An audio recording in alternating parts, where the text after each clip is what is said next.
So welcome everyone to the Ignition 9 launch and award ceremony for the very first time online.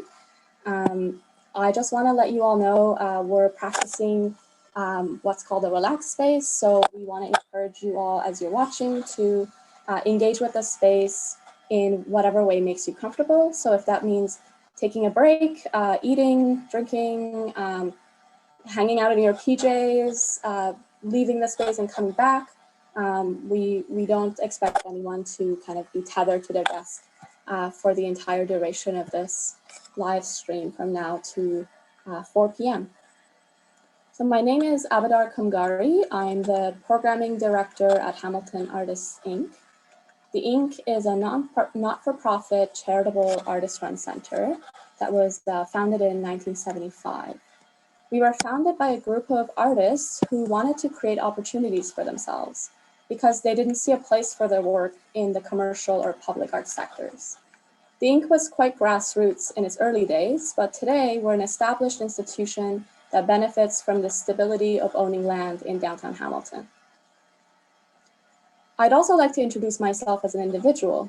I've lived in Hamilton since 2012, which is the longest I've lived anywhere. I'm a first-generation immigrant and settler to this land. And I say settler because I know my immigration to Canada was not out of pure benevolence, but part of a legacy of settler colonialism designed to occupy Indigenous lands. The reason I bring this all up is as a way of reflecting on our presence on this land as individuals and as a community with collective power. I'd like to acknowledge that the land on which we gather here in Hamilton is the traditional territory of the Haudenosaunee and the Anishinaabeg, including the Mississaugas of the Credit. It is covered by Treaty 3, the Between the Lakes Purchase of 1792. Hamilton is covered by the Dish with One Spoon Wampum Belt Covenant, an agreement between the Haudenosaunee and Anishinaabeg to peacefully share the resources in and around the Great Lakes and preserve them for generations to come. The dish represents the land, and the single spoon represents the importance of only taking what we need so there's enough left for everyone, not just today, but for future generations to come. Can we go to the next slide, please? This land of present-day Hamilton is directly adjacent to Haldimand Treaty territory. The Haldimand Proclamation of 1784 promised the Haudenosaunee, were also known as the Six Nations, 6 miles of land on each side of the Grand River from its mouth to its source.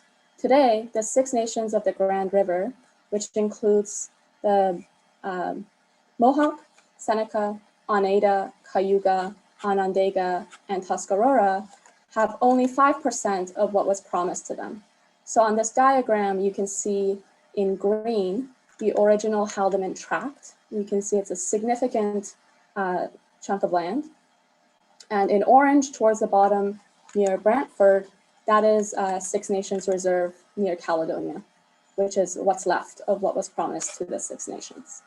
And you can also see that Hamilton is very close to this land. So we are on Haudenosaunee territory. It is for this reason, oh, sorry, we can go to the next slide now. It's for this reason that Six Nations land defenders have been peacefully defending their land at 1492 Landback Lane near Caledonia for 195 days now. This land is a portion of the Haldimand Tract, which, much like the rest of it, was sold off to developers by the province without Haudenosaunee consent. Land defenders are asking their allies to write to their local officials, MPs, and MPPs, urging the provincial and federal governments to meet with the land defenders. They're asking for regular donations of food and supplies for the camp and donations to their legal defense fund. So I encourage everyone to take a look at the work that they're doing and to support them if you're able to.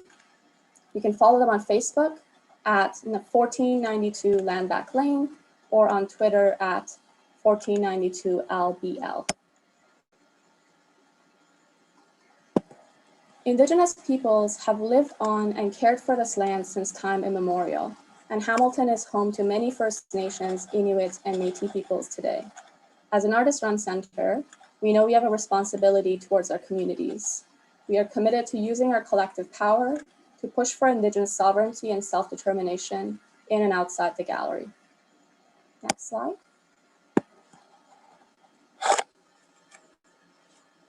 To close this land acknowledgement, I'd like to read you a poem by Danielle Boisneau. Danielle was our writer-in-residence in 2019, and we just published her publication, Bury My Heart at King and James, which explores the intersections between gentrification and colonization through poetry and essays. So the poem that I'm going to read for you is called Avocado Toast. Avocado toast. Unless you have chickens laying eggs in your backyard, not in my backyard, to go with the avocado imported from Puerto Rico, definitely not your backyard. Compost the peel, that is so eco-friendly. Friendly neighbors that moved here for the galleries and gritty communities that have been built on generations of convocations from age to age, displacement, dignified rage.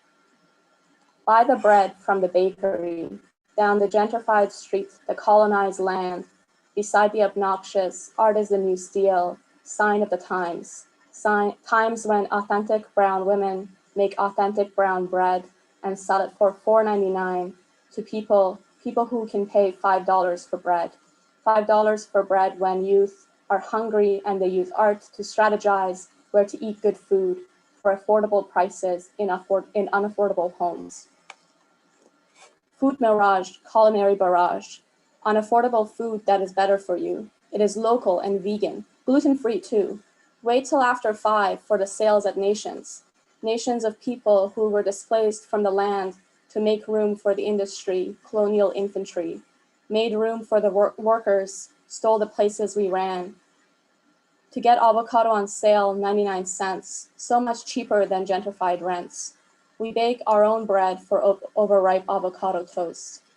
Toast because when we remember the most, we remember the days, the plays, the arts, untamable hearts, and I imagine the days when there are no backyards, chickens can roam, and we don't eat avocado anymore.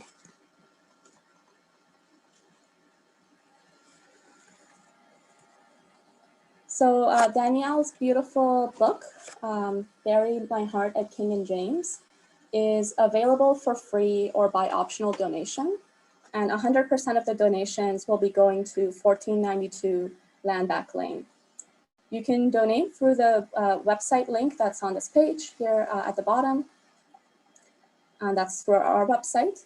And you can email intern@theink.ca with your mailing address, and we will send you a copy of the publication in the mail. Next slide, please. So without further ado, I'm very, very excited to welcome you all to the Ignition 9 launch and to celebrate the 6 amazing artists who are the recipients of this year's award. Ignition is a program that we started here at the Ink in 2013. And since then, it's provided a platform to ignite emerging artist careers through professional exhibition and mentorship. We're really excited for the very first year to be extending the award to University of Waterloo students who are being celebrated alongside their peers from McMaster University. I'm very happy to see this program come to fruition. The artists have been working so hard over the last month and a bit to get everything ready for this exhibition, this online showcase. And there's definitely a lot of different components of Ignition this year. And there's within that a lot of different opportunities for the public to experience the amazing work that these six students are making. So I want to congratulate Jet, David, Teba, Baz, Jill, Lupita. If this was our in-person opening, we would of course be cheering and clapping, but I'm sure everyone's kind of doing that behind their cameras. I'm also really happy to welcome representatives from McMaster and from Waterloo. So I'm going to invite If you could go to the next slide, please. I'm going to invite in a moment professors from McMaster and from Waterloo to speak about this project from their perspective. But before I pass it along, I just want to express on behalf of Hamilton Artists Inc. We are so grateful for the support of McMaster University and University of Waterloo for making this program possible. It's taken a lot of work, not just by the students, but also faculty and administrators who've worked behind the scenes to support this, this huge project. And it's a big undertaking in the best of times, but this year we were putting it online for the very first time. So I just so grateful to all of you who've worked behind the scenes on this project and for your support of it, not just this year, but since 2013. So I'm going to introduce, I'm going to invite Stephanie Springet, the director of the School of the Arts and associate professor at McMaster University, to say a few words. So on behalf of the School of the Arts, I want to thank Abadar Kamgari, Julie Dring, and the Hamilton Artist Inc. staff, as well as the faculty and students at the University of Waterloo for their interesting collaboration. And I want to thank the Inc. for the opportunity for our students to participate, and also for all of the work that doesn't ever appear in these live YouTube streams about the back end work to move exhibitions and artist talks, etc. online in this time. So McMaster School of the Arts, SOTA, is very grateful to have had this opportunity for our students again this year. So thank you very much. Thanks so much, Stephanie. We also have Judy Major Gerardin, who's one of the associate professors at McMaster. Judy, I'll pass it on to you. Thanks, Abadar. I would also like to recognize my colleagues, both from the University of Waterloo and from McMaster, who helped students to prepare for this exhibition, nurturing them through not only the production, but the submission of the pieces. Many of them, I'm sure, have not done this before, so it was a huge opportunity and learning curve for all. Those faculty are Carmela Laganzi and Adrian Crossman and Tara Cooper, who worked with them in term 1. And then I believe the baton has been passed on to Lois Anderson and Brianna Palmer in term 2. So from my understanding, the great thing about this exhibition was that the bringing together of these two institutions made it possible for McMaster faculty to adjudicate the University of Waterloo students and University of Waterloo faculty to adjudicate the McMaster students with the help of Linda Columbus from the Hamilton Artists Inc. So I want to thank that jury. I know I speak for my colleagues and students that this has been a great opportunity to enhance learning for our students and also to meet some new artists. So I'm anxious to hear more from Lupita, Baz, and David about their work and their artist talk.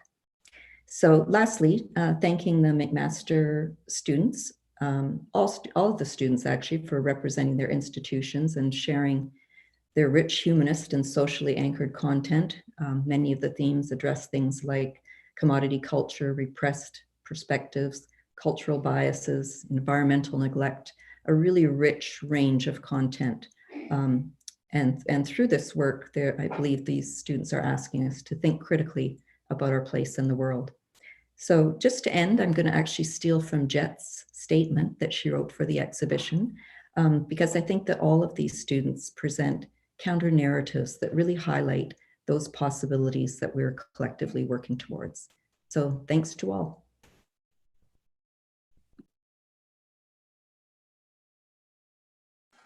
Thank you, Judy. And I now want to invite Lois Anderson from the University of Waterloo to say a few words. Actually, I think I'm gonna go first, but that's okay. We're gonna swap it up. So I'm Tara Cooper, and I'm one of the faculty members in Fine Arts at the University of Waterloo.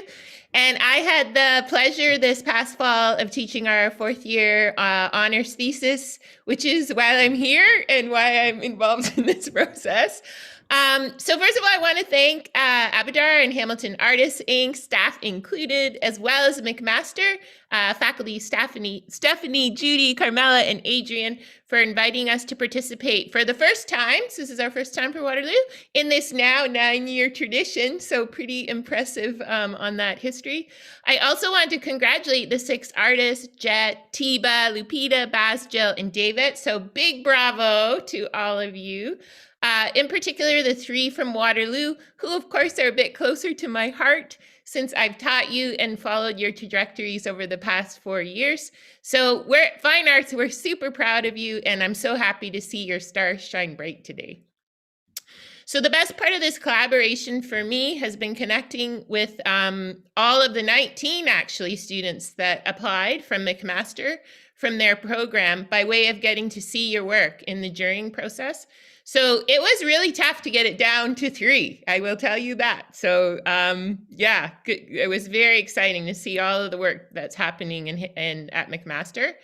And this was my personal kind of highlight of this process. And I look forward to building this connection with McMaster and as well as Hamilton Artists Inc. in the future. You know, I'd love to find some ways to figure out how we can even have more interactions between the 2 universities and between our 2 fourth year cohorts, maybe through a big critique or some kind of other kind of exchange. So I'm really hoping that this is just the start. And now I'm going to pass it off to Lois, who's got a few more words and a couple more thank yous. Okay. Yeah, it's, you know, Tara has actually done so much of the legwork with the students in the winter term, but I guess I can celebrate so much because I've taught all 3 of these wonderful students, and I'm in the process of teaching the whole 4th year class at this point. And I think in our program, we're just so conscious of interdisciplinarity, collaboration, the experiential learning element. And I think that this experience that was provided to us, the partnership, we're just very, very grateful. We know all the work that went on behind the scenes, you know, both from the initial startup, which was a conversation between, I think, between Abadar and Boyana Vidikonik, and then it moved into the department. So our administrative person is Sharon Dammer, and as well our chair, Monica Leone, who championed this partnership. So all that has been really kind of, you know, a collective effort, and we're super proud that we can, I guess, be on this journey, because it's not an easy time to be launching an exhibition and to be launching it online, and understand that there's just been so much labor. So I'd like to express my thanks to everyone who has worked so hard.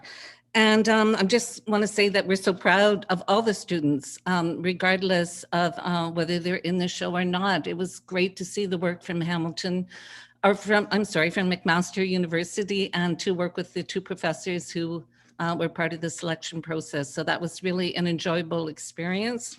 And yeah, just I want to say thrilled with the success, and I'm so looking forward to the artist talks. And so I don't think I have anything more to say, but a huge thank you. We hope this is going to continue as a partnership in the future and take many forms.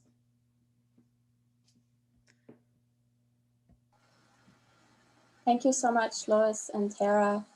I'm going to ask to get our PowerPoint back up on the screen, please.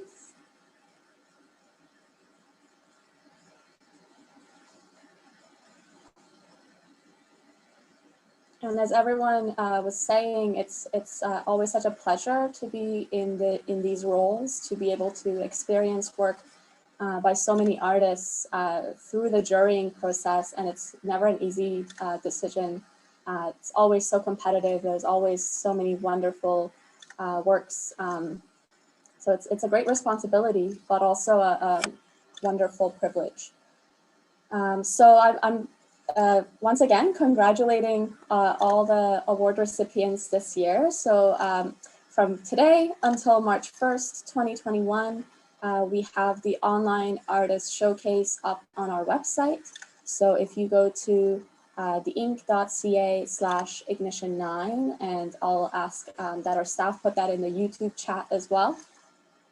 You can check out the profiles from each of the artists and see a curated selection from their works.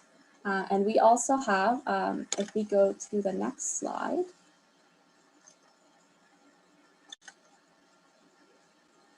we have a ton of other programs associated with Ignition 9 this year. One of those is our window activations. So the Inc. has been doing showcases in our street-facing windows in downtown Hamilton since early December, and we've been featuring work by Inc. members. And for Ignition, we're going to do 2 rounds of special window activations, and each of those is going to feature 3 of the artists at a time. So for those of you who are in Hamilton, if you're going on an outdoor walk, safe with masks, you can drop by the Inc. right at the intersection of Cannon and James Streets, and you can check out the work. The first round will be up from February 2nd to 15th, and the second one will be up from February 16th to March 1st. And in addition, we're going to be doing a number of Instagram Live open studio sessions. Those are on Friday, or sorry, on, well, I don't remember off the top of my head what day of the week it is, but February 9th, February 17th, February 23rd on our Instagram page. Our handle is @Hamilton Artists Inc., and those are in the evenings. So for each of those sessions, 2 of the artists are going to be in conversation, and it's a great opportunity to learn more about their practice and their process. So for the remaining time during today's launch, we're really happy to have the artists giving Ink Spots artist talks. And Ink Spots is something that we do at the Ink. It's a bit of a tradition at this point, where we invite artists to give quick artist talks in the Pecha Kucha style. So the Pecha Kucha style that we're borrowing from is a style of giving presentations that's really quick. So each of the artist talks is going to be about 7 minutes or so. And we're going to have time after each artist speaks for questions from our viewers over on YouTube. So I'm going to encourage those of you who are watching to please put your questions in the YouTube chat. And our staff are going to organize those questions, and we'll be able to offer a few of them to each of the artists after their presentation. So if you have a question for a specific artist, please indicate that as you're listening to their presentation. We'll just assume that the questions that are coming up are for that specific artist. Okay, so I'm going to invite our first artist, who's, I think we're gonna have Jet go first. So I'm gonna ask Valentine to get Jet's PowerPoint up, and Jet, when you're ready, feel free to unmute and get started with your talk. All right. Okay, so I want to start my talk with a quote from Mao. And the quote is, "Love as an idea, it's a product of objective practice." There is absolutely not such a thing in the world as love or hatred without a reason or a cause. Our identities have been constructed socially. It is not in the interest of the state that we will find equality. For them, our division is their primary rule. Divide and conquer. This is the reason why we must unite our identities and create organized resistance. Our task as artists is to expose the aggressors, the exploiters, and the oppressors. Art has always presented the dark and the bright. the dichotomy of nature and human creation. The ruling classes have divided us into many antagonistic groupings. Let us combat individualism and ask, what is the other? Who is the other? We are the other. Why? Because we stand opposite to the dominant culture in which we are excluded in reality. When we're kicked out of our homes, denied of our bodily autonomy, safety, or democratic representation, we have been turned into commodities with a price dictated by the market. What does this do to our psyche? What does this do to our souls? Especially when we see that we can inflict the same amount of pain that has been inflicted upon us. Revolution after revolution, artists, thinkers, scientists, we people have been wiped out of history. We have been denied our land, culture, and language. Today, what is left in us is fear to defy what have been taught to us to be normal or successful, to mask and accept the standards and values of able bodies. Guilt and shame have blurred our vision and have diminished our imagination of a world where we are not longer mere objects. It's hard for me to stand here and to remember that I have this precious time to be a voice with an opinion and a statement, an act of resistance in the same world where poor people die out of negligence because our leaders are not ours. The resources of this land are not for us. We are simply expected to comply, to stare, to be silent, and to silence others. We are told to accept the reality which we live, which is that for the system to exist, it is necessary to create a repressed individual that must exchange their own existence to enrich others. Today, we still believe that if you wish for more or refuse to fit into the provided boxes, you're a burden to society. I am here today because I want to create opportunities to talk about things that are repressed. These places and these pieces are intended to spark conversations that are not being openly and frequently discussed. Let us experience those feelings that are often hidden.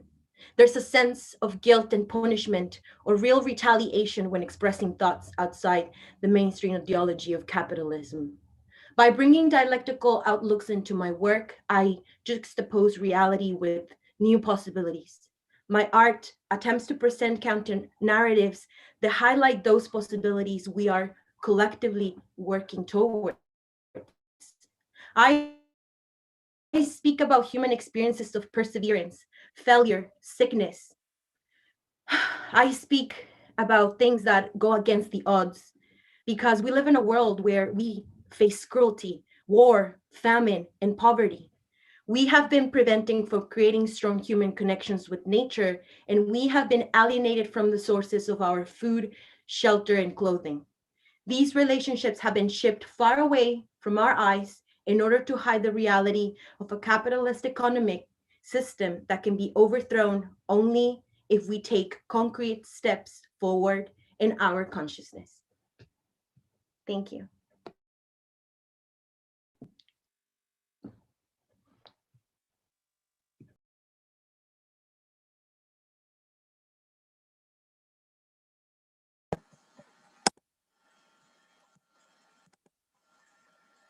Awesome. Thank you so much. I'm going to encourage everyone who's listening over on YouTube, there's a ton of people watching, which is amazing, to put their questions for Jet in the YouTube chat, and we'll ask them here. But just to get us started, Jet, you are showing a ton of video and audio pieces in Ignition.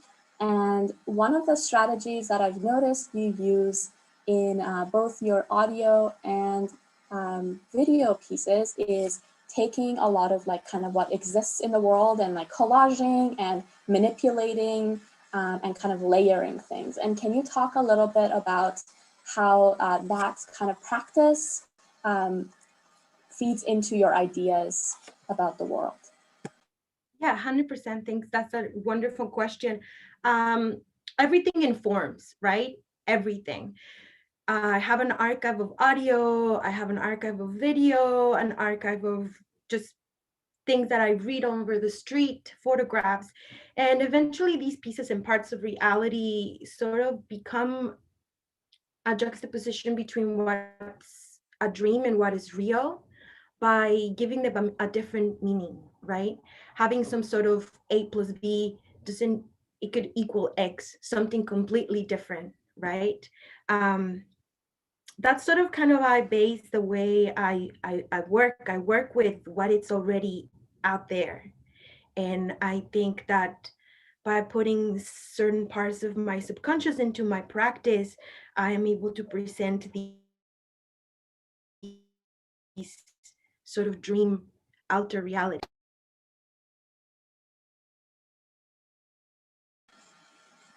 Awesome. I'm not seeing any questions yet, but I also want to open it up for those folks who are here in the Zoom call with us. If you have questions for Jet, feel free to pose them now.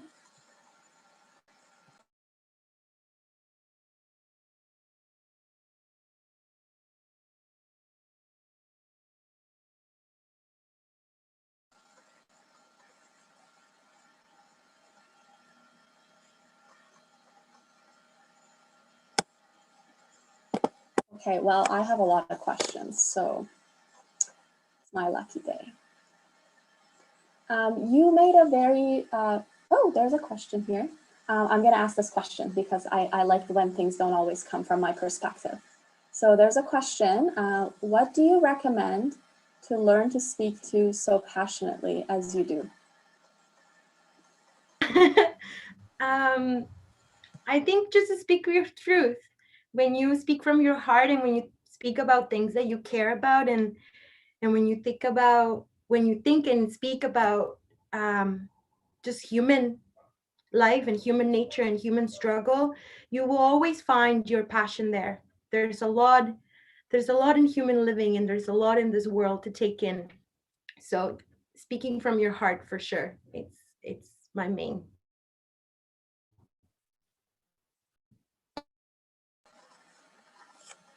Thank you. I also wanted to ask about a newer piece that you made for this Ignition project, which is your Sisterheads video. And can you tell us a little bit about your process and how that piece came to be? Yeah, so I love stories, and a lot of my stories actually come from dreams. And I sort of turn them into physical things by adding things that I already see in the world. So that piece actually came out of a dream, and in which the world was completely depleted. There was nothing really growing in the earth, and in this dream, there was a head in the sand, and a plant was growing through it. And that was it. That was just the dream. Nothing else really happened in the dream. So that when I woke up, I had to sort of kind of make a story. I was like, this visualization, this image I have is, I like it. I need it. I need to use it and put it somewhere. And that's sort of kind of like the story came about.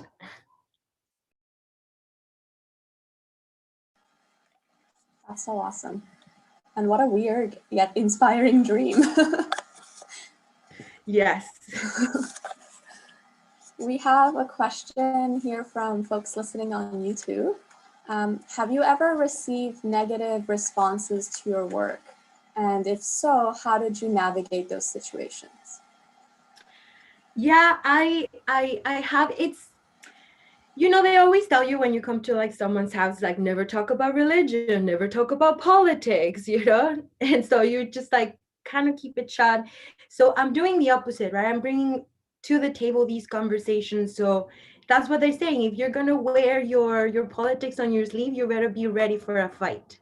And by a fight, I mean having a conversation about it, because we can disagree, that you and I might not have the same points of views. Still, we're living in this world, and we are sharing this experience, and we are all struggling in one way or another. And if we really look at the differences, sometimes even they seem ironic and arbitrary when we look deep into them. So I never really take it personal, because as soon as I make a piece, it's out there. It's its own life. It has its own entity, and it lives there for those who want to participate and see it. If you don't like it, you could just tune off, right? So that's how I approach these kinds of things. Yeah, I think that's really interesting. And what you're talking about in terms of kind of it's being ingrained in us to not talk about certain things like politics or religion because they tend to be controversial topics. It's funny, when I first came to Canada and we were doing like these like newcomer workshops and stuff, they kept telling us to like not talk about, they gave us like a golden rule. They were like, don't talk about religion, don't talk about politics, and don't talk about how much money you make. And that last one especially, I always thought was so interesting because in context of, thinking about your work, you're thinking about capitalism, you're thinking about how these systems put us down. And this kind of narrative of don't talk about how much you make is actually kind of designed to benefit those at the top, right? So workers can't get together and share their power and fight for something better for themselves. So I think, yeah, it's interesting to question those things, and it's really great that you do. Do you want to add anything else? Sorry, you cut off there for a second.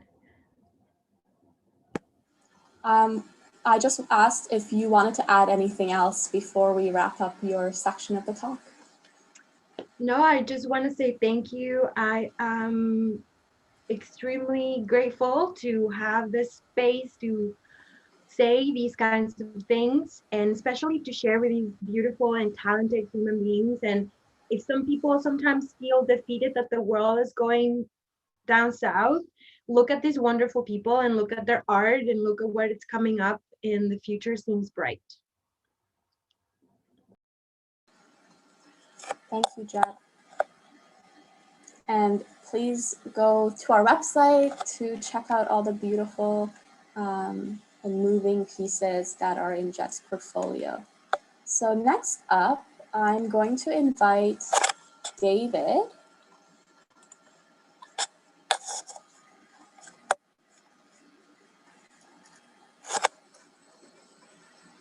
Whenever you're ready, please go ahead.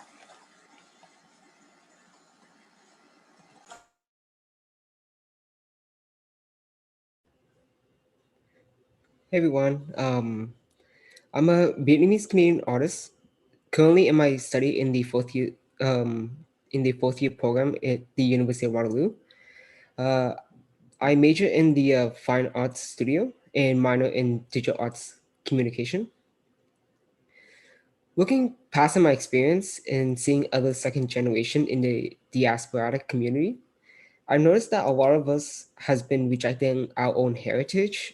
One of the reason that I've noticed is our ethnic food as being viewed as disgusting, smelly, and majority of us wants to assimilate with Western culture. Through this term called whitewash.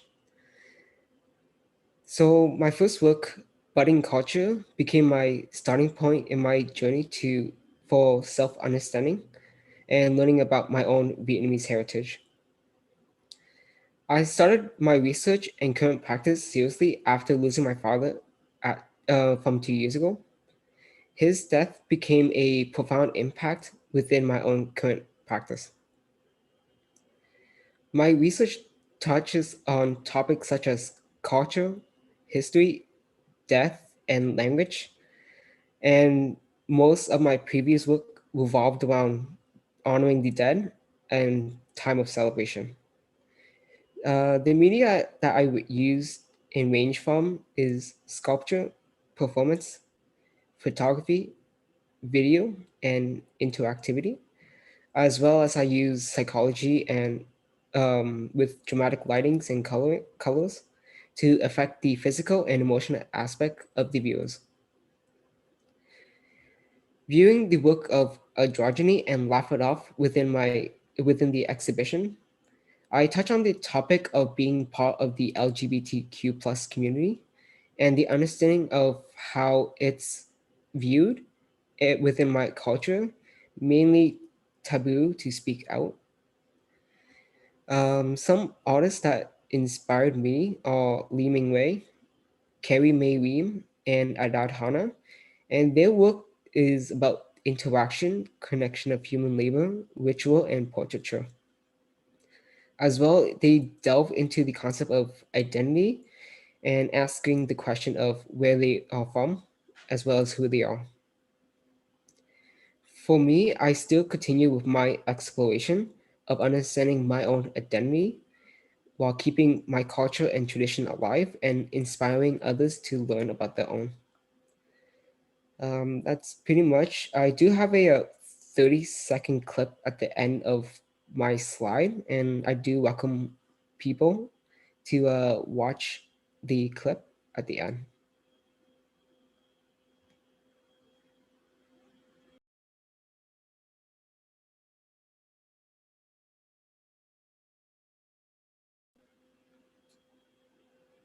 We can probably skip to the end.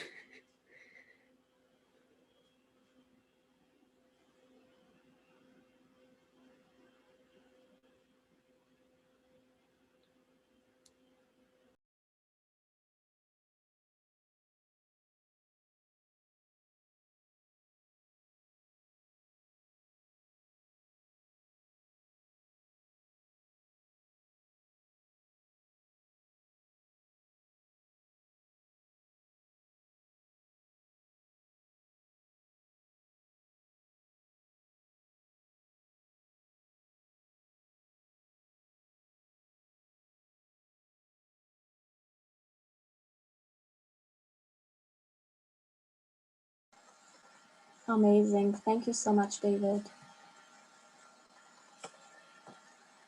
So I think people who are watching on YouTube are probably just getting their questions down in the chat.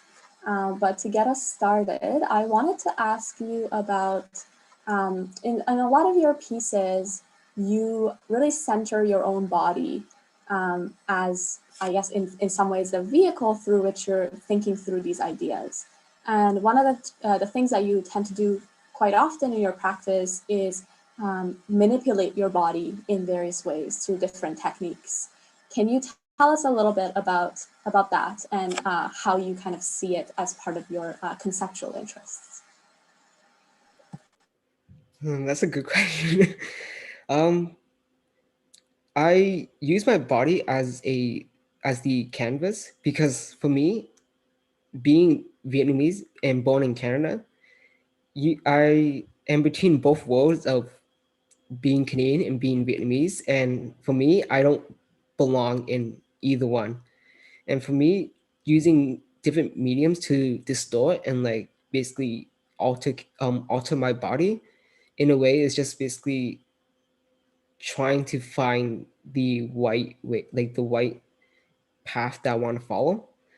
And utilizing different mediums, I can explore different ways and just being able to have my own choice and my own option of what I do to my own body in comparison to when people are told like you're like a man, you have to dress like a man, or like a girl, etc. Or like all these different things. It's something that like for me start to think like we have our own control of our own body, and like that's something that we don't think about that much, and like we need to like start thinking about we can do whatever we want until we are happy with what is. And that's something that I'm still trying to explore to see how altering the body can affect the human ideal of what their own appearance look like.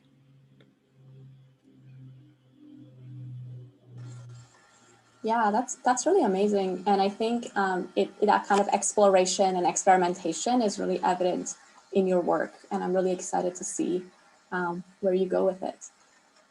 We have another question. So they say, along with your body, you also use a lot of color in your work. could you discuss how you select color for your pieces? For colors, that's a good question. I used a site that discussed about the psychology and how colors have meaning to them.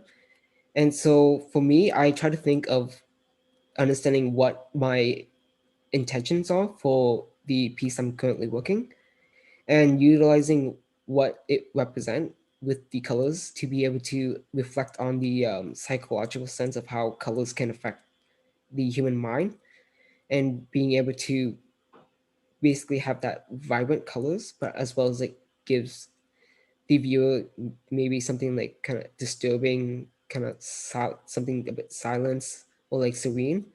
And so my use of color is something that I'm trying to understand a bit more in the psychological sense, to be able to really have an impact both visually and and in the meaning of it as well.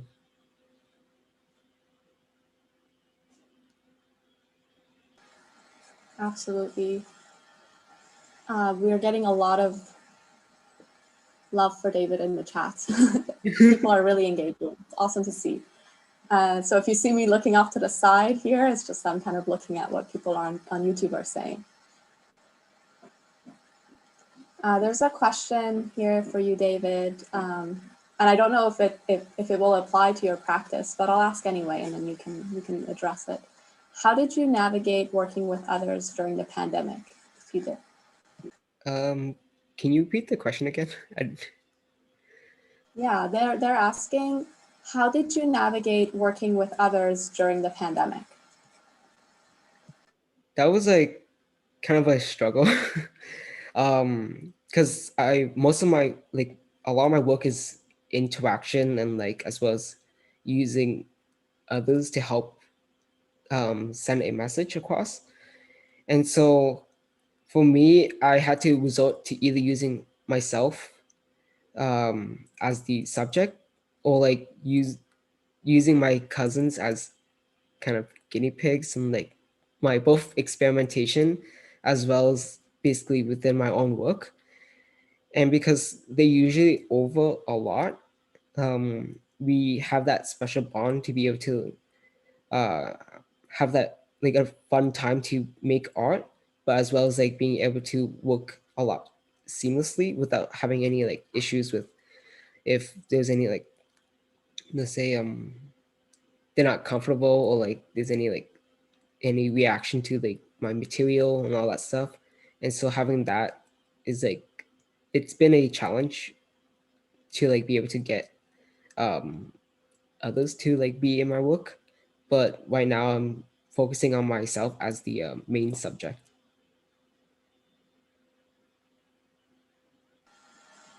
Thank you. We have two questions. I think in some ways they're similar. So I'm kind of going to see if I can merge them. So there's questions about how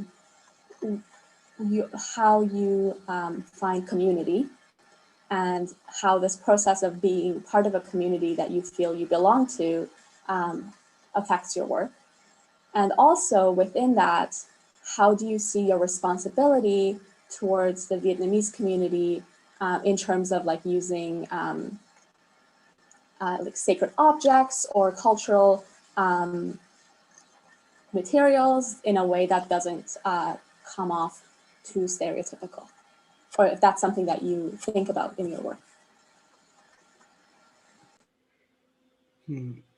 For like finding community, it's been kind of a struggle to me, because there are other Vietnamese that I've met that knows way more about their culture, about our culture, way more than me. And so, and there are those that doesn't know. And so right now I'm currently in between, in understanding slowly about my own culture, but as well as like still having that unknown feeling towards it. And so for me, it's just been difficult to find a community to fit in. For me right now, it's been finding people from the diaspora community, that makes it a lot easier to feel more accustomed to, because in general, like we felt the same, like we don't belong in either side, and being able to kind of have that connection to be able to help each other to achieve something that we can feel more part of a community of. And for the object, it's kind of, it's like, for me, it's just trying to understand how important it is through the culture, and making sure it's not something that's inappropriate to display, such as an altar. But that's something that for me, people don't really understand. And it's something that I want to showcase too. But for me, I try to make it anonymous, just so then people can have their own thoughts of who, let's say, like someone that they lost. We're all not gonna have the same people that we lost, but like in a way, we still have something that we can connect to, of something like that person that we lost. Like we lost someone. That's something that we connect as a an artist and the viewer. And for me, object is important in within our own culture, because they have different symbolic meaning, historical sense to it, and as well as just it makes part of what our own culture is all about.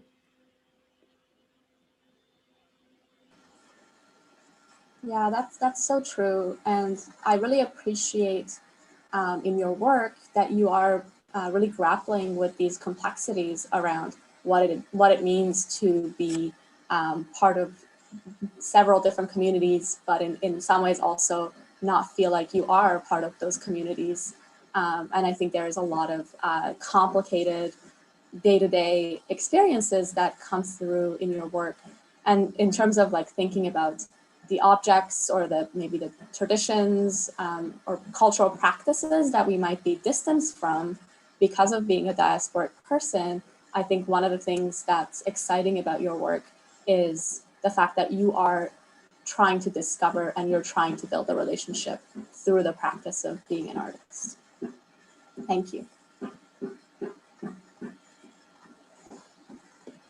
Okay, David, do you have anything else to add before we finish up your section of the talk? I don't really have much to say, but like I'm thankful for the Artists Inc. as well as the opportunity with my classmate, as well as meeting the other students from McMaster. I'm glad that we all get to like experience this and be able to showcase our work all together. I'm really glad for that too. Thank you. Okay, I'm going to invite Jill, who's going to be our next artist, to give her artist talk.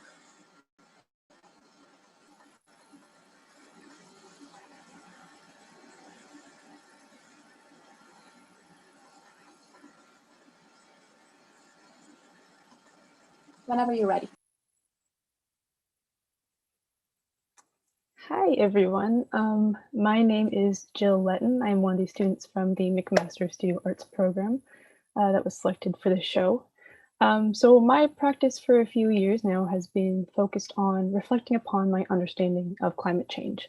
And I do this by combining my own experiences of observing the visible changes of environmental degradation with research and media coverage to address how we interact and perceive the natural world.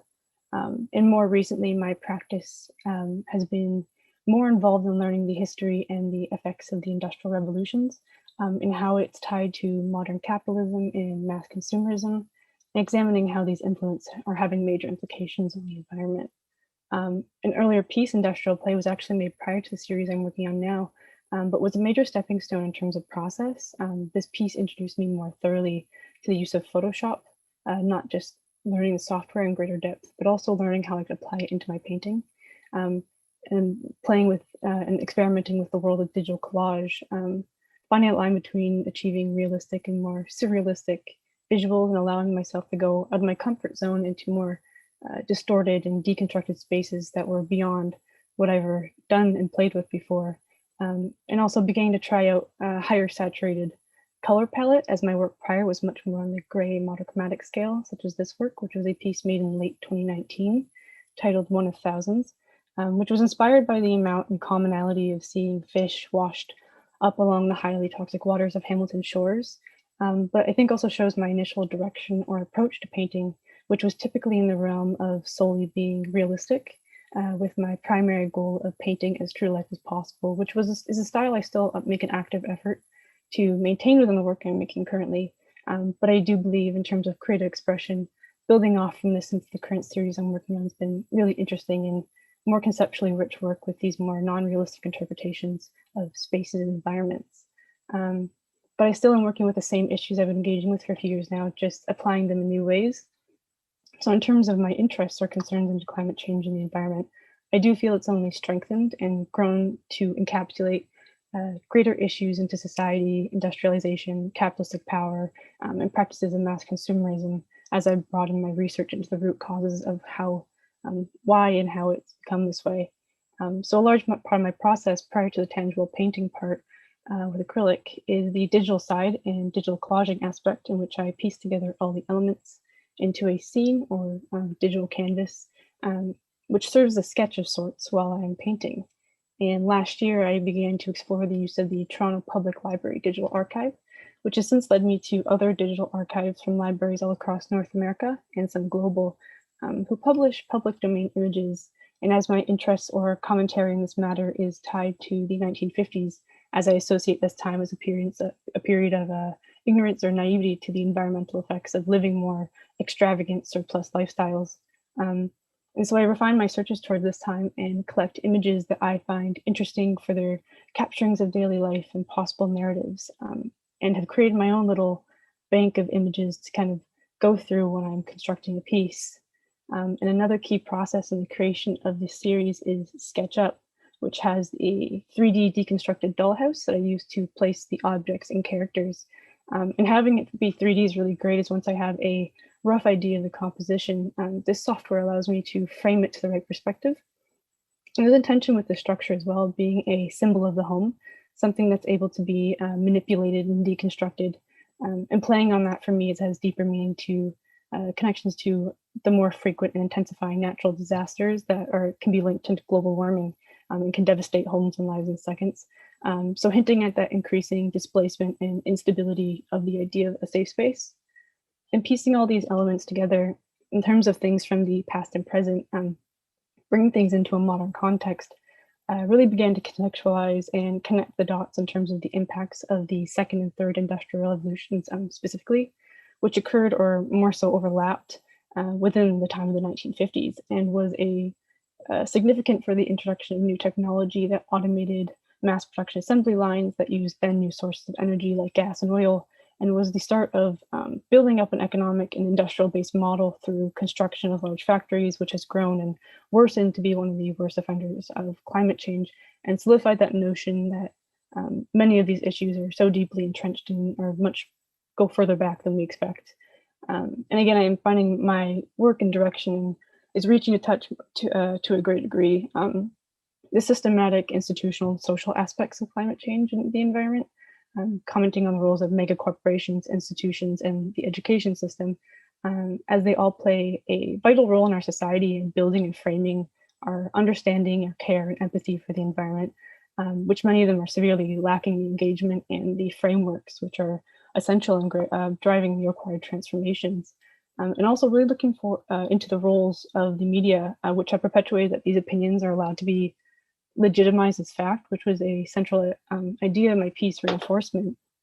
So, like allowing your opinions that may be harmful to take space, regardless to research or fact that say otherwise. And I think as well, by distorting or dismantling space, serves as an observation to the feelings of separation or isolation that can come with confronting the fears of the reality of global warming. And additionally, I see this visual dismantlement of these spaces kind of symbolic to the instability and toxic nature of our capitalistic systems who use finite things as if they are infinite, and economic systems that have overexploited almost all resources alike to that of like a parasitoid.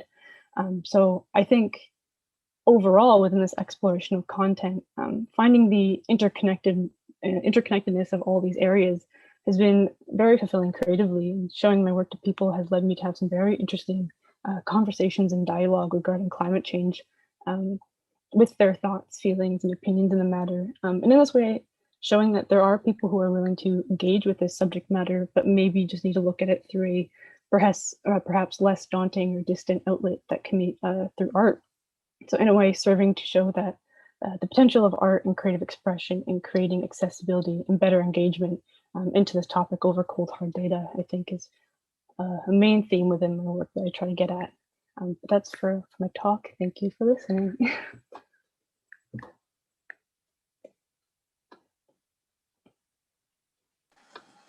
So amazing. Thank you so much, Jill. So I'm going to invite, once again, folks who are listening on YouTube, now's the time to get your questions in for Jill. And we have a comment here from Tara Cooper. Tara says, can't take the teacher hat off. The Smithsonian has loads of open access images and even 3D digital items that might be of interest. So that's a suggestion for you, Jill, to look into. Yeah, I've actually looked through there before. Oh, sorry. Sorry, go ahead. No, it's all right. Okay, well, to get us started, I can ask a question, and then hopefully we'll have questions rolling in from other folks watching. So one of the things that I'm really interested in particular in the most recent piece that you made, which is called Delivery, is the ways in which you use shadow and what appears as negative space to kind of further this like emptiness and void, maybe in terms of an ethics towards the environment. And I'm curious if you could talk about the decision to create the work that way. And the reason I'm asking is because when I look at that piece, it's the one with the Amazon delivery person. So, you know, you see the person, and then when I look at the person's shadow, it almost looks like they're holding a rifle. And there's also other interesting things that are happening in terms of like the sections of the land that are white that in some ways appear like an aerial shot of a like kind of like colonially divided segment of land, right? Like naturally, lands would have been divided by things like rivers and mountains, but now we've gone in and we've made clean rectangles of farms or whatnot. So I guess, you know, long-winded way of saying I'm interested in this use of negative space and kind of like both as a way of allowing the eyes to rest, but also as a way of not, of refusing information in some ways as a way of furthering your ideas. And I'm curious if you want to speak to that a bit more. Sure, yeah.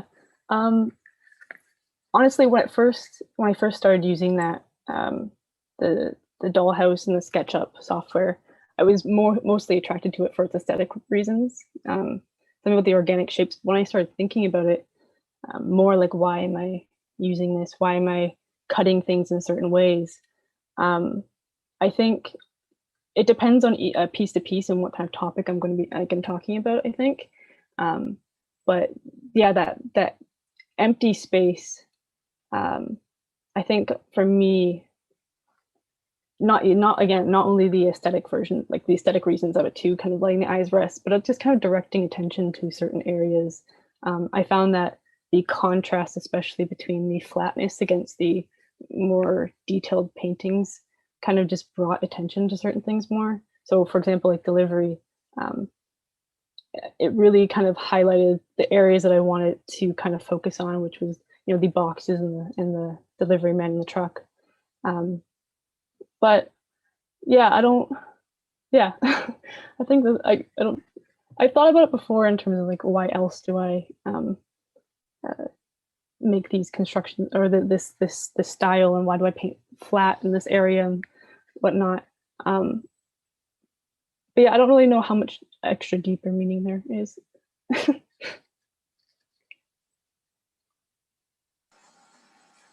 I think there's definitely, I think when we're practicing as artists, there's different kinds of knowledge that we bring into our work, right? There's like the tangible research and the readings and the theory, but then there's often also this kind of like embodied knowledge of the aesthetics or decisions that we make in the process of creation that sometimes we're not even consciously aware of, that further the kind of ideas and narratives that we're interested in. So I think, it might be difficult for sure to articulate those things like in bullet points, like organize them in a paragraph. That kind of thinking is not always the sort of thinking that we're doing as artists. Sometimes much more embodied. There's another question here. As a painter who learned painting realism, I'm curious what your experience has been while you learn to incorporate the surreal in your paintings. Does it change how you understand what makes something look real? For sure. Yeah, this being a more recent exploration into more abstract and more surreal kind of, it is like I'm finding myself have to pull back a lot, actually. Sometimes when I'm starting to paint, I will get so caught up in the details that I'll forget the point of what I'm trying to do, like with that abstractness. But I think, yeah, for sure, just there's a whole different kind of mindset that I have to come into a painting with if I'm doing it in higher saturations of color, different textures I'm playing with. But actually, Judy recently, I was playing in a recent piece, painting the abstract and more surreal kind of elements of it underneath of it, and then painting on top the house and the figures and stuff. And I think that's been really interesting, fully letting myself go, like fully taking on a loose approach to something. But yeah, it's a whole different mindset, totally. Yeah, for sure.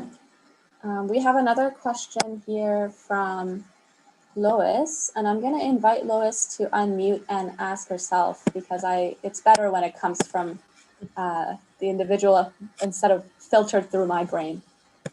Oh, that's very kind of you. And I didn't mean to take up so much space here, but I'm interested. When I see your work, I just want to move into it. So I'm thinking about the cinematic, and I'm wondering if you are interested into moving into cinematic space. And I think your work has such potential to do that. And it doesn't necessarily have to be, when we think of film or video, I'm thinking of the work of Anne Lizagard, and I put that, I don't have a YouTube channel, so I can't make any comments other than through this board, but I put her name down. And yeah, I think your work has great potential to move into that space. But sometimes a painter is a painter and they want just to stay a painter. But yeah, those are just some thoughts I had. It's funny that you say that, actually, because I've been taking film cinema classes for almost every year I've been in university. Film is something I'm really, really interested, the whole structure of it, pacing and everything too. I've never really considered going into cinema before, but I've always loved to analyze it. But I definitely think, I've said this before, I think in a critique too, I kind of view the compositions and the creation of it almost as like a still, like a screenshot of a film or something. Like how are the characters being placed? What's the interactions that are happening here? What's the movement going to happen? Yeah, that's just funny that you say that. Yeah, it's kind of something I've been thinking of for a little bit myself. Oh, thanks. That was lovely. We have another question here that says, Jack suggested that it's a duty of artists to speak for causes and the use of art as activism. Do you consider your work activism? I don't know if I've ever really considered my art activism per se. Maybe it's my perception of what I consider activism. I don't know. But I think in a way that would be really, I hope so. I guess is what I'm trying to get at. I think, again, when I said the last part, like those conversations that I've had, hearing just different perspectives of people on different topics, especially as I've moved into consumerism and capitalism and stuff. People sometimes have very strong opinions on that. And not that I ever would want to try to change someone's opinions if they're hard set, but giving myself my own perspectives on these topics as well, I think is a really beneficial thing in activism and educating, but also just kind of showing different areas of thought process. Yeah. Thank you. And we have a few questions about painting. So I'm kind of gonna, because they're coming from several different people, I'm gonna merge them. So the question is, from like a craft and technical perspective, what interests you about painting and the process of it? I've just always done painting. I think it's just kind of therapeutic for me at this point. It's one of those states where I could start painting and like it'll be hours later. I'm like, whoa, what happened? But I think for me, also just the duration of painting as well, especially as I've been painting more conceptually deeper works and things that had more thought process behind it. I think about my work a lot more when I'm painting as well, like the different elements of what I'm choosing to say. And so I'll actually always keep my little my notebook next to myself and just jot down things as I think of them. But yeah, I think painting is just something I'm accustomed to, but also just I've done other experimentations in different materials, but I just love painting.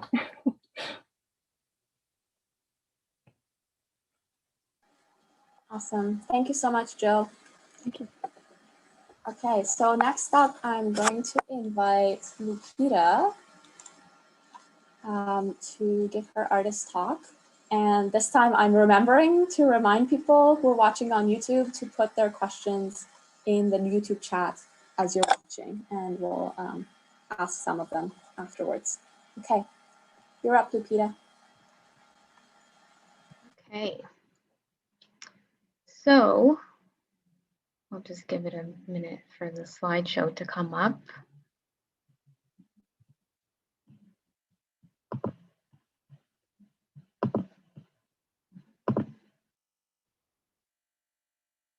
I'll just get started while that's coming up. Yeah, you get started, and then I think Valentine's maybe having some technical problems, but he'll get it up. Yeah, no worries. For sure, yeah. So throughout the course of my undergrad, I've had the opportunity to explore a lot of different thematic elements in fine arts. So I feel like I've known since first year that I just naturally gravitated towards family narratives. It's always just kind of been that thing that struck me since Fine 100, like way back in 2017. So it became an interest of mine to uncover some of those like longer forgotten stories and kind of the feelings that accompany them through my own perspective. So I consider my body of work to be multidisciplinary as I've navigated textiles and painting and recently video. Depending on the context of the piece, I'll often decide if it's best represented through embroidered text or print installation or photography, things like that. My work is largely inspired from my own Nicaraguan culture and the ways that the immigrant experience can have a generational impact, particularly between my parents and myself. I find it to be kind of like my own way of dissecting identity and acknowledging the privilege that I have being born Canadian. So I often use photo albums and personal anecdotes that I'll gather one-on-one from family members to represent those challenges faced by minorities, in addition to both the physical and the verbal struggles of translation. So that appears pretty often in my work. The incorporation of language through text and imagery is also really important to me to further contextualize some of those concepts. Like in the piece She Told Me, which is based on the many hurdles that my mom faced moving to Canada. Though also in my camera work, like photographs or videos, I find that the translation through subtitles is also an effective way to include the language that's primarily spoken in my home and also the one that I grew up with. So it touches a bit on both, just to not silence one over the other. So other installations that take on a more nostalgic perspective, that can be depicted through household objects that carry a personal significance. I find that some of my paintings and prints serve to commemorate or give a rendition to these items in a contemporary way. I've also experimented with research-based work that focuses on social justice, such as To Ontario with Love, which is an examination of Canada's treatment towards migrant workers. So these types of projects I find allow me to educate myself a bit more on the lack of support for at-risk minority groups, especially in our very own province. So it's a bit of a deep dive to those lesser spoken at-risk groups, like I mentioned. So I tried to approach some of my cultural pieces from a historical standpoint by investigating the past political climate of Nicaragua and how that affects my family today here. So some of my work will depict this through news articles in different languages in the background of the paintings, or a visual response in the form of prints. Now, the process for much of my art often begins with a particular narrative that I want to portray, and determining how to appropriately communicate it. And we regret to inform you, it felt fitting to place text on the backside of my dad's dress shirt, sort of as an intervention of workplace environments in relation to those with less education. So it also symbolizes the weight that's carried by immigrants who have to start from scratch because their educational skills don't transfer the same way. So it's that stereotypical situation where you get in a taxi and you find out they were a doctor in a different country. So in terms of my braiding video, the concept of that short film called Woven with my mom, it felt intimate enough that it could only be expressed through video. Our relationship has influenced a lot of my work, and now during the pandemic, we've spent even more time together at home. So that was kind of the fruit of that. The video is meant to touch on the yearning of childhood and a familiarity of domestic rituals. Though there's also a level of discomfort that is felt for an action that's so rare in adulthood. So it kind of plays on both of those.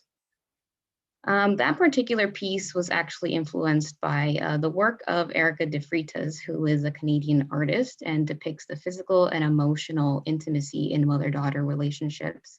She was featured in K-Weg's I'll Be Your Mirror exhibition, which was a really great show. I saw it a while back with some other great artists. And some other artists that do appear in my process along the way are Alfredo Yar and Divya Mehra. Alfredo does much of his work in social activism, and his massive installation, 1 million Finnish passports, takes on the concept of the refugee crisis and immigration policies. Divya's practice is more text-based and is inspired by her diasporic experiences. But I really like powerful wordplay that I can kind of get inspiration from for my own work. In terms of my own practice, I feel that the trajectory of my art will encourage me to experiment with more mediums and gain a greater understanding of new techniques. I haven't done painting in the last few terms, but I can see myself incorporating more aspects of it, maybe off the traditional canvas format, along with maybe more camera work. So I hope to continue to grow in the direction of my own practice and tell more of those stories, I guess, that have yet to be told. So thank you for your time.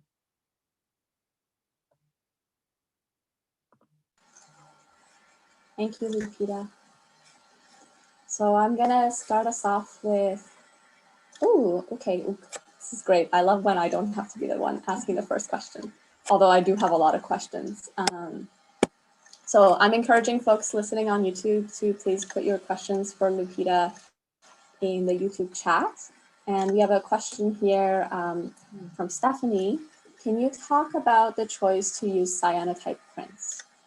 For sure, yeah. So I've taken so many fine art courses in my undergrad, and one was with Tara actually, and she does a lot of print, and it was very experimental. I find a lot of my work to just be like, ooh, let's trial and error this. And I found that cyanotypes gave a really intimate touch, because first of all, a lot of my work also touches on labor. So I found that the manual aspect of applying the chemicals, putting it in the black room, and having those photographs kind of come out, and even like your own handwriting on film, it has a really intimate aspect to it. And it's also just beautiful. Like the blue is so bright, and it's not one that's so obvious. I guess not as obvious, that's not the wording, but a painting would be a more common practice at school, whereas cyanotype was just like one unit. And so I kind of went with just that really small session on cyanotypes that we had, because there's not a whole course on it. So I found kind of a connection with the labor aspect of cyanotypes.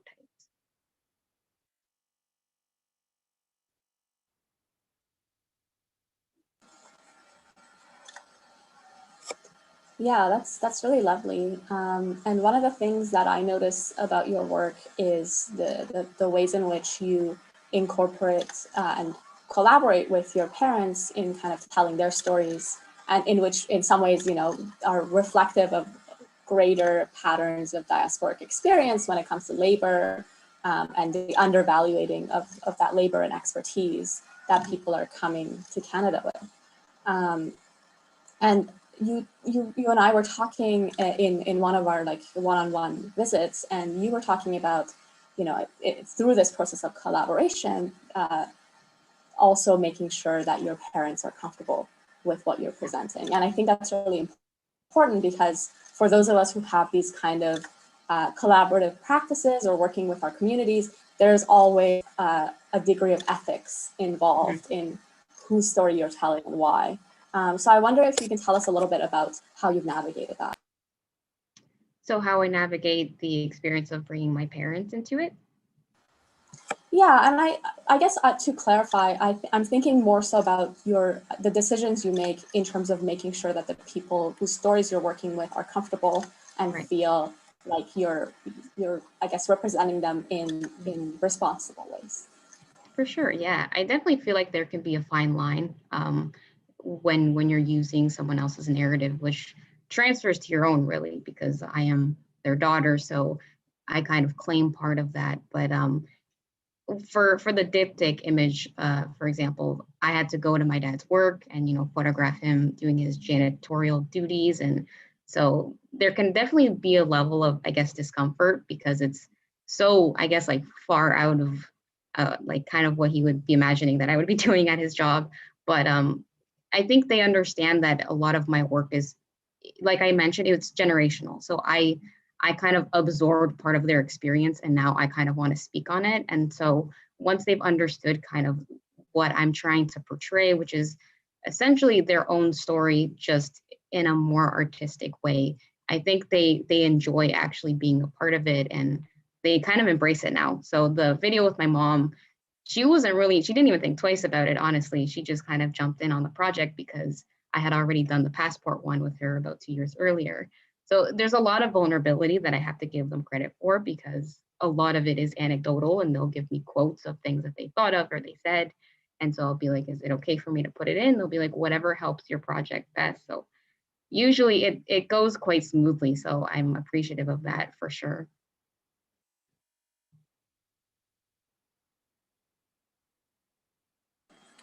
Thank you. And we have a couple of really awesome comments here from the professors in the room. Suggestion for you to look up, if you haven't yet, Dylan Miner's work, who's a Métis artist who incorporates cyanotype into his work on politics and labor. Okay, thank you. And there is also a suggestion to look up Teresa Asencial's work.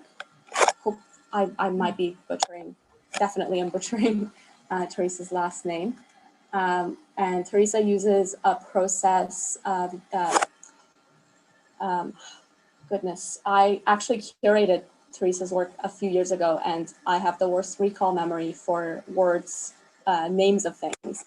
But essentially, it's a process similar to cyanotype, and she uses vegetable or fruit juices to create the substrate. It's similar to cyanotype exposures, but it's not as permanent and not as toxic. So Teresa's work might be of interest to you because she's also doing work around labor, and then uses this process that's quite ephemeral and also very much like something you would do in your kitchen to bring these stories to life. So that she's created this kind of parallel between the process and the stories that's being depicted by the work through that process. Thank you for those suggestions. Just gonna see if we have any questions for. Okay, great. I don't see any other questions, and since we have 2 other artists to go, I think I'll leave it here.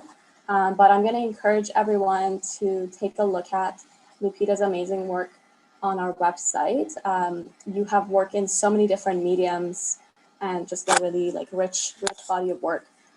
So it's been a pleasure working with you, and I'm excited for other people to see the work, especially some of the new pieces that you're working on that I think are going in a very exciting direction.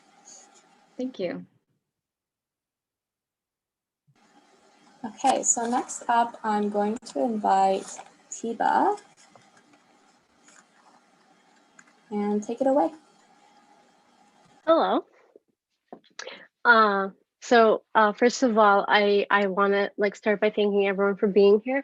I feel very fortunate to be sharing things about myself and my practice with the wonderful artists that I'm among today. So first of all, hey, my name is Teba. I'm an Iraqi-Canadian multidisciplinary artist. I was born in Iraq and spent most of my life in the Middle East before coming to Canada here in 2013. My family and I first resided in Mississauga for 4 years when we came here.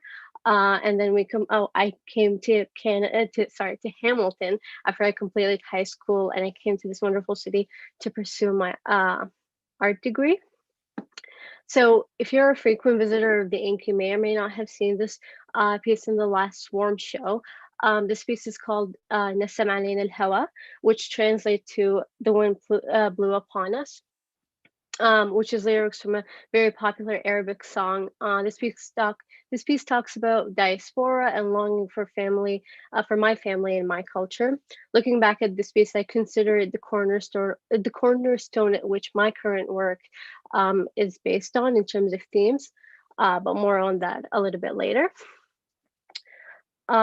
So I'm going to be talking a little bit about my past work and my relationship with media art. In the span of the 3.5 years I've been in my program, I've been trying so many mediums of art making, and in my third year, media art really stood out to me, and it felt the most natural. Media and tech have always been this huge fascination of mine. I grew up when I was growing up, I used to take any piece of tech around the house, and I used to try everything the machine was capable of doing. That really helped me in the long run because I feel like I built this bank full of information that is serving me now in my art practice, and it helped me develop strong media literacy skill. I even recall when I was times when my sister and I would take full-on rehearsed productions and I'd edit them on an iPod Touch, and that was my first encounter with media art. So the piece you're currently seeing was a projection mapping piece. And this piece kind of shows how media work can really be further developed and made 3-dimensional through the use of more analog and physical art pieces, which is why I'm very, very fascinated by media art, is because I can also take parts of my practice as a sculptor, painter, textile artist, and bring it into this wonderful animation and video work. So undoubtedly, because of the pandemic, my work has very much changed. Due to the shutdown, I had this moment where I was I had this wonderful chance to completely reimagine my practice for this little while. And I was wondering what have I always been wanting to explore further, and media art really came to mind. So this is my studio right now. It went from easels, paintbrushes, and papers to a computer and a bunch of software. So this is my little setup, and it's just a bunch of tech that I'm exploring their potential every day. So back to themes and concepts about my work. The work I produced for Ignition is work about the representation of Arabs and Muslims in the media. Throughout the summer with the Black Lives Matter movement events, I couldn't help but start to reflect more and more about how marginalized bodies are represented and distilled down to harmful and violent stereotypes. reflecting back on this accessible media that I and many of you grew up with, I saw how these jokes and stereotypes in Hollywood translated into like interactions I've had with people, and how non-Black and Indigenous people of color saw Arabs and Muslims in the media. Some of my biggest inspiration throughout my current practice has been this book, which is called Glitch Feminism, a Manifesto by Legacy Russell. Russell cites artist E. Jane in the Nope Manifesto, which states that that I am grappling with safety and futurity. We are beyond asking for to be in the room. We are in the room. And I'm exploring about how my Arabic, I am not uncomfortable with my identity. I am uncomfortable about the way I am represented. I and along with other Arabs and Muslims are violated and felt uncomfortable by how we're depicted in the media. So how do these work that I chose, the two movies that I chose, promote stereotypes? The two movies I chose to depict were The Sheik, it's a 1920s movie, and Sex and the City, which is a 2010 movie. So The Sheik depicts an absurd, mysterious Arab land with belly dancers, horses, camels, an army, and also violent and cruel Arab men. Hence the titles of my work, The Ali Baba Kid, and The Only Arab Male Personality Trait. And then Sex and the City is a movie that uses the tropes of Muslim Arabs, women taking off their hijab and niqab, which really disrespects the sacred value of the hijab and the niqab. So my audience, that was a tricky kind of part of this process. As an artist and a marginalized person, I tend to always try and teach and try and heal at the same time, which is a struggle that a lot of Black and Indigenous people of color artists try and do, but my audience are Arabs and Muslims, because they will see these tropes and they're very familiar that these are absurd images of like Arab and Muslim folks. But I do hope that my work teaches people. And with that, I really hope that you can be critical of the media that you consume, especially ones that depict marginalized bodies. I hope that you also consider your own accessibility to media and to be more conscious of how they affect your own learning about the world. And yeah, I want to thank everyone for being here and for listening to my work. Thank you.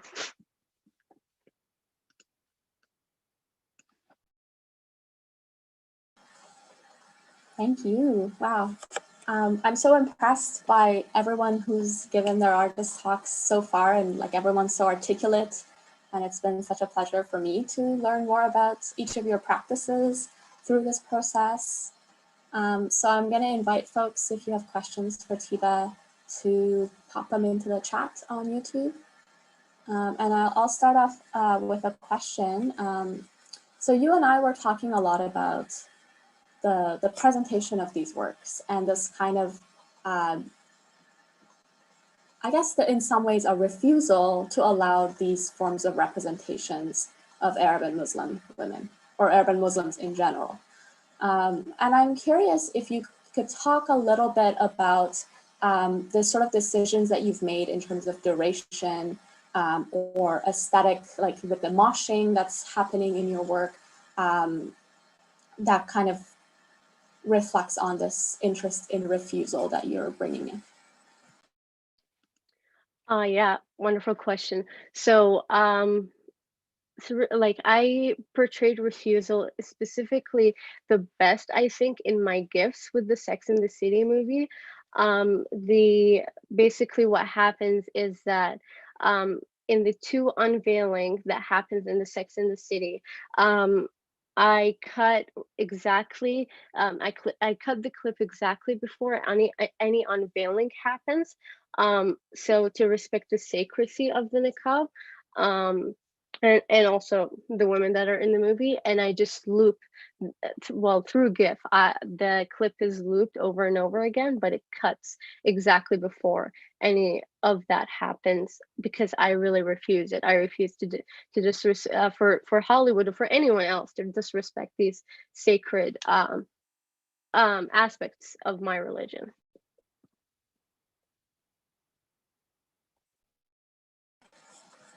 Thank you. There is a comment here from Tara. Tara says, I like how the GIF underscores how ridiculous and absurd these stereotypes and representations are, but it also takes it further through repetition and an exhaustible loop. If it wasn't a pandemic, okay, here's the question part. If it wasn't a pandemic, how would you see this? As giant images projected on the side of a building, in public, on a monitor, watched online, how would you show these pieces? Oh my God, that's such a wonderful question, and I think I touched on it a bit in my presentation, that media art has this like potential to be so many things. Had it not been a pandemic and had I been in a physical space, I would love for a more intimate relationship between the viewer and the pieces. So I think it would be within like a confined space. I don't know. I do see them as monitors, but also I do think about the ways, like, for example, the GIFs can be projected on, I don't know, a piece of, like, what happens if it's projected on a piece of cloth to show, you know, that like aspect, like the very physical aspect of the niqab and the hijab. So there is a lot of potential for it, for sure. Yeah.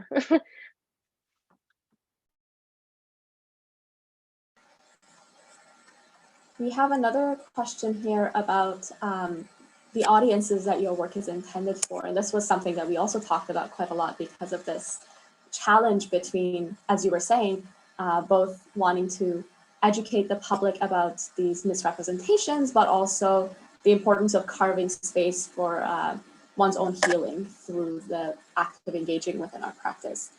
So the question is, your audience here and at school are likely predominantly not from the audiences that you want to target. How do you find presenting to other audiences, and does the reaction of non-Arab, non-Muslim audiences inform your work, and how? It definitely does. Any interaction with this type of work and any reaction from it is definitely informative. And yeah, it's one of these things where my work is like this way of healing and also being super sarcastic and like try to make fun of these things. Um, and I hope that my audience, no matter who they are here to like learn. So I don't know, like I do hope that my work teaches, but I don't think that is my top priority. I think my top priority is to, yeah, carve out a safe space for other Arab and Muslim people, and especially myself as someone who I consider myself like an activist. So I need this healing when I'm going out in the world and I'm trying to you know, be an activist to other like marginalized groups. And my own identity, I'm more like my first priority is to try and heal rather than teach. But I have heard of people who have seen my work and said that the looping and the audio and stuff have definitely gave them like cues to learn. So even though it's not my first intention, it definitely seems like it's serving to teach as well.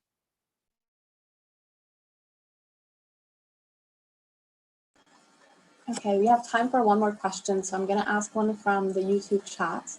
And it's a pretty challenging question, but I think it's exciting to think about. So they ask, in a perfect world, what would a proper political correct representation of Muslim and Arabs be? Or how would you, I guess, sorry, I'm misreading this. I'm going to repeat it. In a perfect world, what would a proper politically correct representation of the groups you intend to address look like? Very good question. And yeah, very challenging as well. I think that representation is like one of these things that has a lot of like, I guess, factors into it. Who is doing these representations? When, you know, a movie like Sex and the City too, when it's like, you know, the main characters are white women and it's directed by a white person, they don't know the way a Muslim would be represented in a positive way rather than like a Muslim Arab would. I also was having this conversation with the other artists when we were talking, and Baz actually said something really interesting where they were talking about the movie Wonder Woman and the second one, I think, and how like in that movie, Egyptian, like certain like Egyptian people were not represented right, and their friends saw that and were like, this is not a right representation of how Egyptian like, I guess, culture and like the Muslim religion is. And consulting with other people, it's not like we don't exist and we're inaccessible, and it's not like Hollywood doesn't have you know, the accessibility to reach out for, you know, professors or researchers or other folks that are very accessible in the Arab world where we very much exist. And it just takes reaching out to these people and actually wanting to, whether Hollywood has this agenda or not.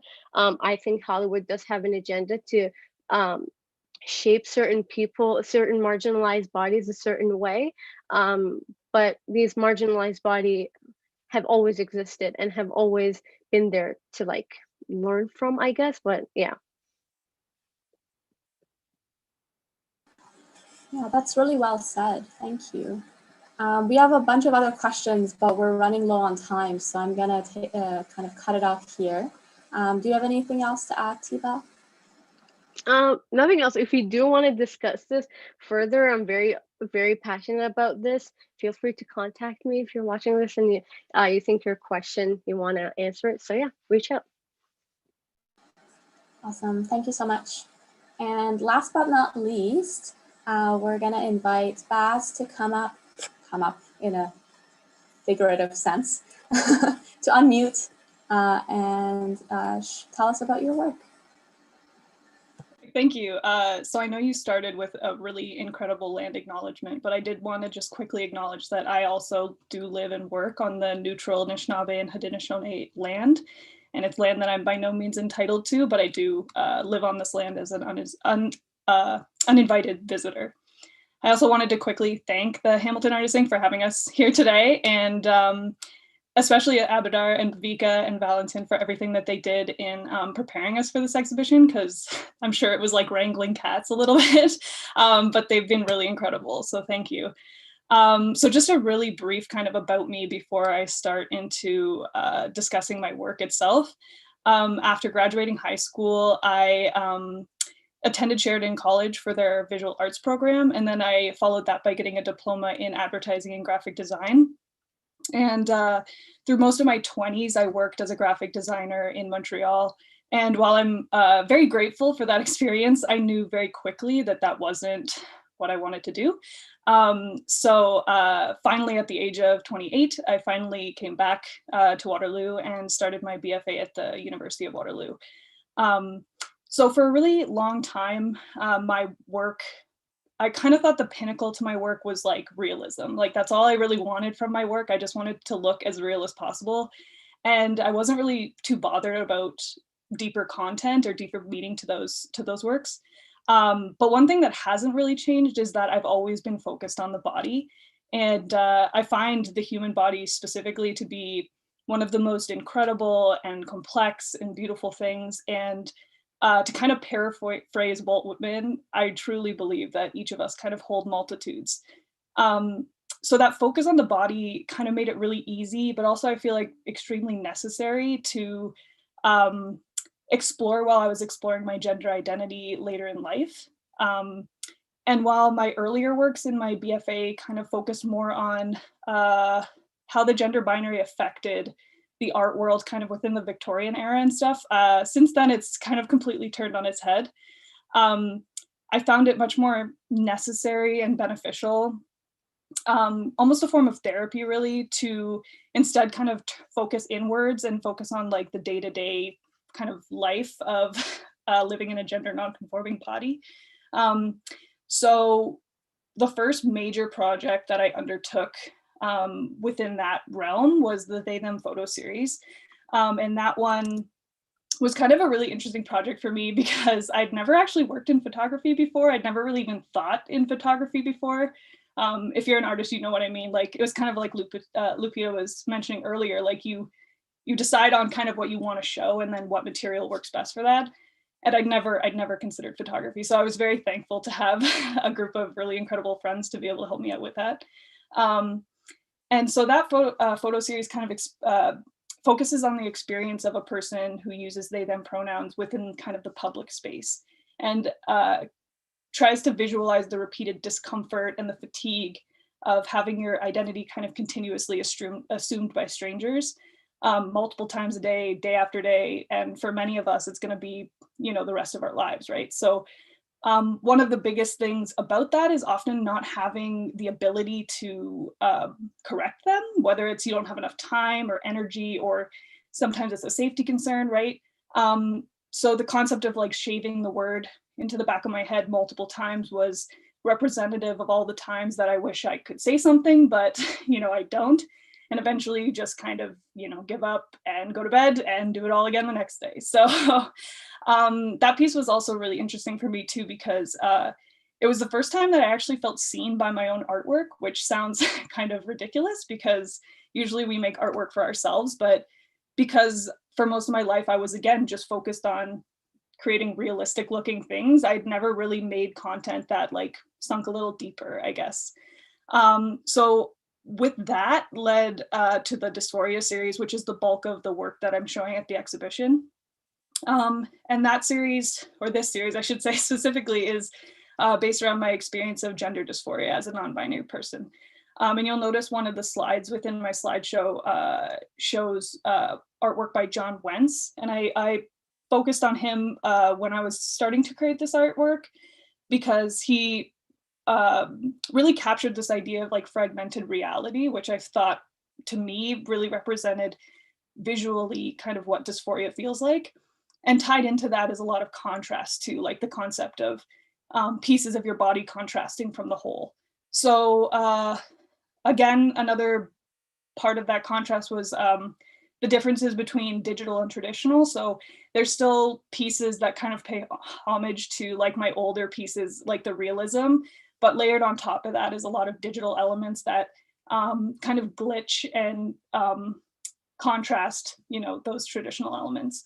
And glitching was another really important part of that series again, because to me, dysphoria is kind of like a glitch in how you process your own body. So yeah, the Dysphoria series is actually what I'm currently working on as well for my 4th year thesis. So I'm going to continue to create kind of within that same realm. But going forward, I also want to continue and focus on other queer bodies as well, and kind of bring them within kind of into the art world and represent, you know, their multitudes as well to a broader audience. So thank you.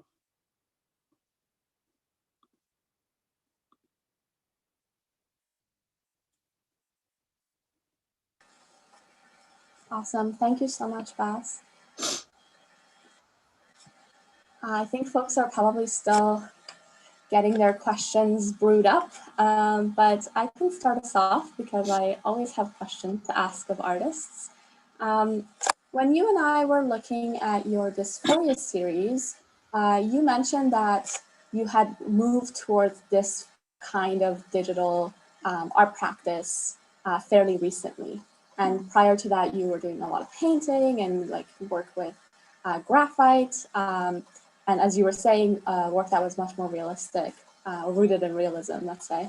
And I'm curious about this shift to the medium and the ways in which that, I think in some ways facilitated you being able to work in a way that also suited your concept. And I'm curious if you can talk a little bit about that in terms of the process and what that was like. Right, yeah, I think so I had started actually a series when I originally started the series, it was actually going to be a painted series. And at the end of last semester, or not last semester, sorry, the semester before that, the spring semester, I had started a painting that I had originally kind of planned to be this dysphoria series. And then once COVID really started shutting things down and I was like kind of more confined to the house, I started to kind of reconsider like how I could represent the same basic thing that I wanted to represent within the paintings, but put it into a completely different material. And I actually think that was very helpful because there's benefits to working digitally, I think, that specifically for what I want to represent within these pieces that I wouldn't be able to do, you know, in painted material. So it actually ended up working out really well. And I'm far more pleased with the pieces that came out of the digital practice than I am with even how the other ones started. So that's pretty good. Yeah. Thank you. There's a question here from Tara.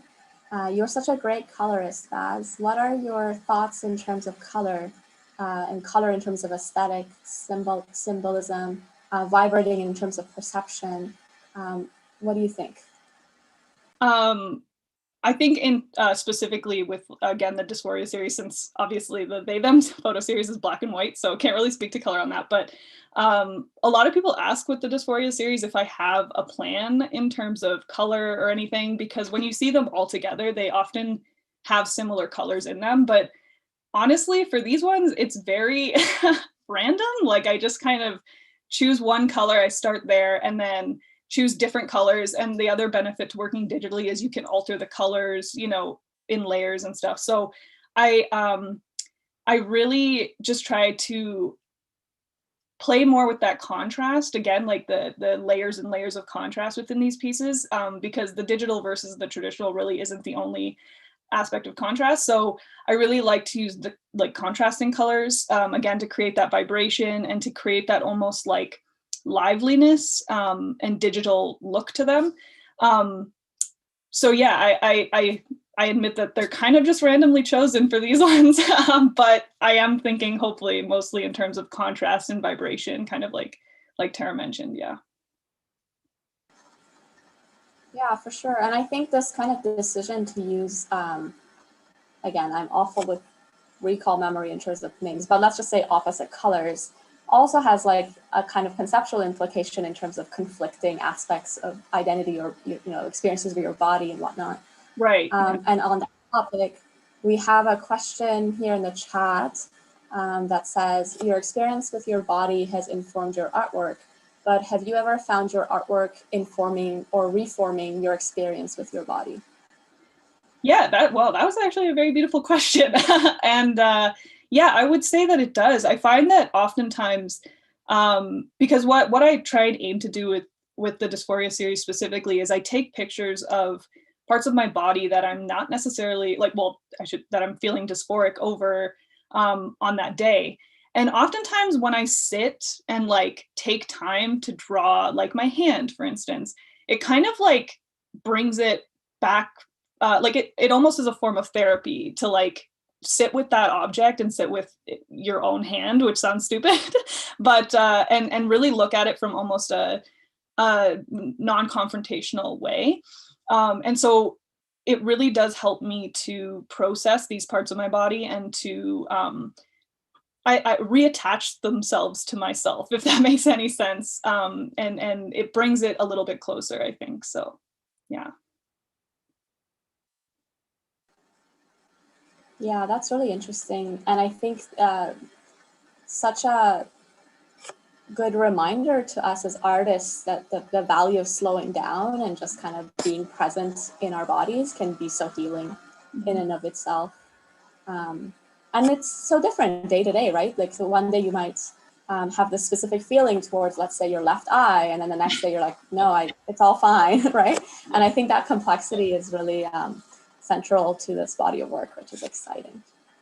Okay, thank you so much. And thank you to everyone who shared their work with us. It's been such a pleasure to work with you all over the last, 6 weeks now. And I'm so excited for the month ahead with Ignition 9. So thank you to Baz, Lupita, David, Jill, Teba, and Jet. Thank you all and congratulations on this award. And I also want to thank Judy, Stephanie, Tara, and Lois, who've been with us here in the Zoom chat.